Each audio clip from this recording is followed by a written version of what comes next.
for us, we were trying to solve the land problem, and that's just a whole nother animal. And so it's kind of one of those things where a partnership's better because you guys deal with it every single day.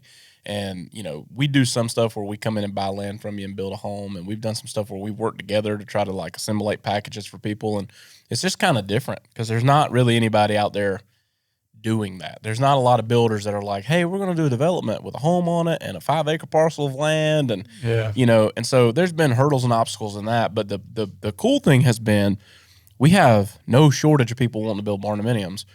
But the people that come in that don't have that dream piece of property, you guys are just taking down land left and right. So we're able to walk them out and show them so many different options for land that just makes our job easier because when you guys come in and take care of it, I mean, you're taking care of 80% of the grading. All we got to do is come in and basically pick out where we want to square to build the house. And, the rest is history. I mean, it's... Yeah, and you know this too. I mean, you guys saw a spot in the market where you could really bring something that's not everybody knows about, and we're kind of doing the same thing on the land side. Everybody, especially around Charleston, is doing 1/4-acre lots or 1/2-acre lots, and we're doing 2.5 to 5-acre lots. So obviously, there's a learning curve to that, but I think the fun part's been trying to figure out being fluid and flexible, I think, is key to a partnership, and that's been a fun part. Some things have worked, some things didn't, but you just keep going forward.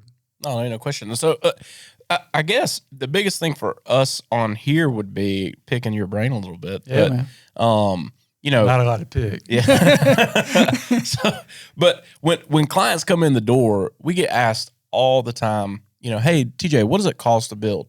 And so we always talk about, well, assuming you have perfect conditions and we can show up and start pouring concrete tomorrow, I can tell you from that part to door key, I can tell you what that costs. Yeah. But the hidden anomaly is land prep. Yeah. And so people a lot of times aren't considering that a part of their budget. They're not thinking about like foundation requirements.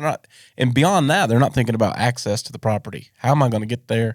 They're like, yeah, we bought this 36 acres and we got this perfect little spot picked out where there's a little pond down there. We want to build a house, look at the pond, and their driveway is 3,700 feet long, and they're not thinking about those costs. So just give some perspective to that. Like, assume somebody is just looking for raw dirt right now, and they're going out there looking for something to build a home on, right? And put your brain in that mindset rather than some of your recreational stuff. Like, what's some advice you would give? So first thing is, the most important thing is your location, which everybody real estate 101. Once you kind of, and the thing I see more people do, especially now in a fast growing market, I mean, just like coming here today, I mean, every 10 feet's another neighborhood that hadn't even started. Yep. And is a lot of people will buy a lot in a rural area, and then 4 or 5 years from now, like, man, everybody moved here after I moved here.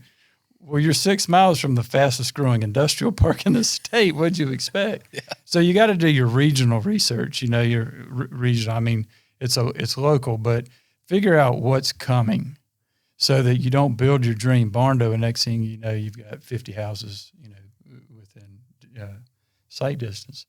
And so that would be number one. Then two, you mentioned access is key too. Distance from power lines. I mean, until you've seen somebody, you almost had experiences having to build off a generator. Yeah. It's not fun. No. And so, we've had a few times where people bought land and they didn't think about the power. In one specific instance in Horry County, the 2 power companies, they both refused, and they eventually got power, but it took a few years. And so, that power access, and then you get into the soil itself. And in the low country, that's a real tricky one because oh boy, you've got, the one that most people understand is the perk. Does it have a traditional perk or non-traditional? That's a $10,000 or $15,000 difference.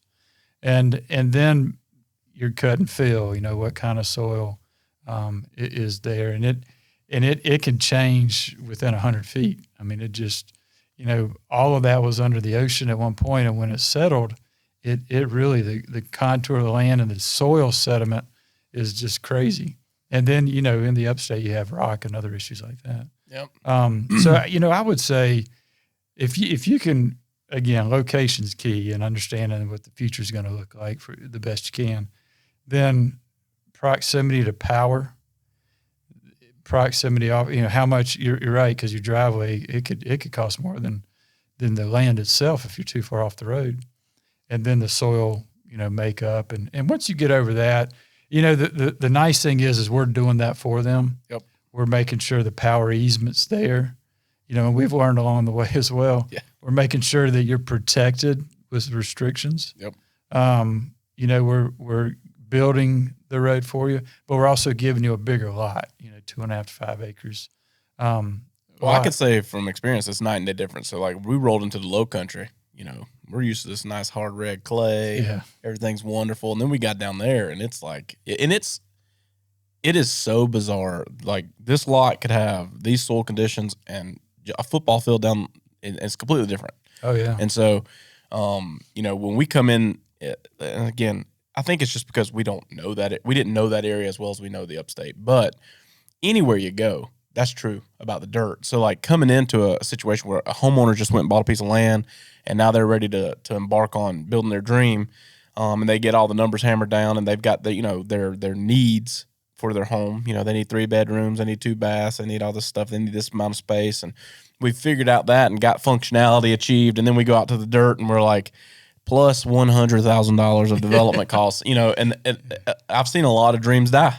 Yeah. Versus when they come in and are purchasing one of these properties that you guys are doing, where you're coming in, cutting all the stuff down, getting the main grading done, putting in that nice access road, thinking about utilities, and when you guys come to us with a development, like you've got all the perks done. Septic's already been discovered. If there's a lot that's going to be a engineered septic, they know that before they buy that lot. Yeah.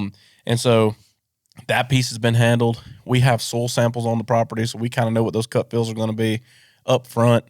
It just makes it so much easier. So in a perfect world, it would be, hey guys, all right, you ready to build? Let's go buy this piece of dirt from Jason and his crew, and then take them in. But that's not always going to be the case. But that's literally the biggest hidden cost in every single job that we do is what is it going to take to get this built, and not just built, but the access piece, because people aren't thinking. I remember one of the first jobs that we did. We met this young family. They bought this beautiful piece of property. As a matter of fact, I think it was National Land that it was like an old farm, and they tracted it up, and but they had bought it. I don't remember. They had 30-something acres out there, but it was off of an old logging access road. Mm-hmm.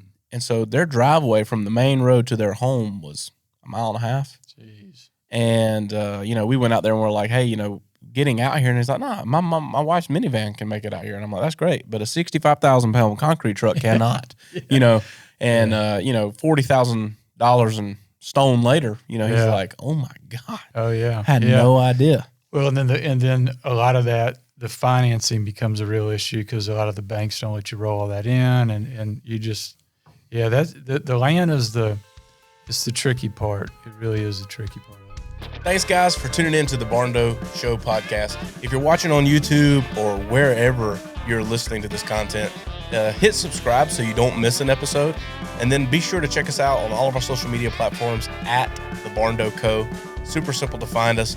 And then when you're ready to dive in a little more, maybe look around some of our available floor plan options, or take a look at the gallery of our work, or maybe you're ready to connect with our team and explore what it looks like to build your dream barndominium, you can visit us online at thebarndoco.com.